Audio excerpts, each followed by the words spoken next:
प्रधानमंत्री नरेंद्र मोदी के मन की बात कार्यक्रम में हमारी संस्कृति और हमारे देश के कई पहलू सामने उभर कर आते हैं। प्रधानमंत्री का जोर वोकल फॉर लोकल पर रहा है। प्रधानमंत्री मोदी का चाय से जुड़ाव तो जग जाहिर है। इसी कड़ी में प्रधानमंत्री मोदी ने देश में उत्पादित होने वाली कॉफी की चर्चा की।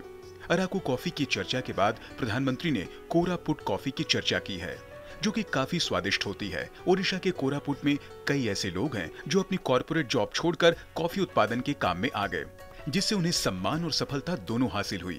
भारत दुनिया भर में 7वां सबसे बड़ा कॉफी उत्पादक देश है। भारत की कॉफी की दुनिया भर में पहचान बन रही है।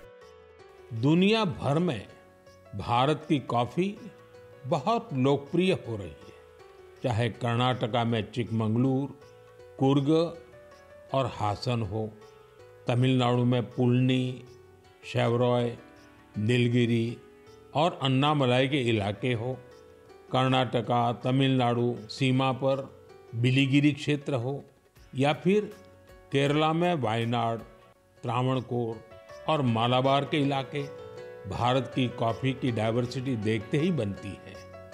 मुझे बताया गया है कि हमारा नॉर्थ ईस्ट भी कॉफी कल्टीवेशन में आगे बढ़ रहा है। इससे भारतीय कॉफी की पहचान दुनिया भर में और मजबूत हो रही है। प्रधानमंत्री मोदी ने 5 साल पहले मन की बात कार्यक्रम में भारतीय नस्ल के श्वान की बात की। उन्होंने देशवासियों और सुरक्षा बलों से भारतीय नस्ल के श्वानों को अपनाने की अपील की थी, जिसके सुखद परिणाम सामने आ रहे हैं। बीएसएफ और सीआरपीएफ ने जहां अपने दस्ते में इनकी संख्या बढ़ाई है, वहीं इन्हें तकनीक और नवाचार के माध्यम से बेहतर तरीके से प्रशिक्षित किया जा रहा है। साथ ही उन्होंने बीएसएफ द्वारा श्वानों को विदेशी नाम देने के बजाय भारतीय नाम देने की परंपरा और भारतीय नस्ल के श्वानों के अद्भुत साहस का भी जिक्र किया।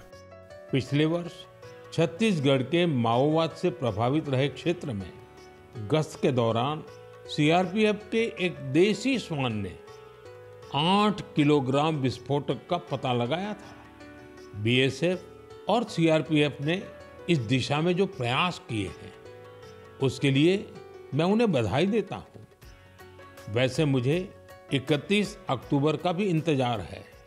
यह लौह पुरुष सरदार पटेल की जयंती का दिन है।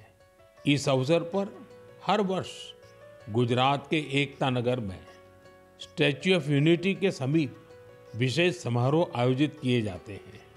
यहीं पर एकता दिवस परेड भी होती है और इस परेड में फिर से भारतीय श्वानों के सामर्थ्य का प्रदर्शन होगा।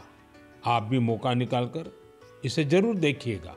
प्रधानमंत्री ने मन की बात कार्यक्रम में छोटे शहरों, कस्बों और गांवों में नवाचार वाले विचारों पर काम होने का जिक्र किया। उन्होंने सेवा की भावना से समाज को बदलने में जुटे व्यक्ति और समूहों के बारे में जानकारी साझा करने की अपील की, जिससे कि देश और नागरिकों के बारे में कई नए पहलू वे अपने कार्यक्रम के जरिए साझा कर सकें।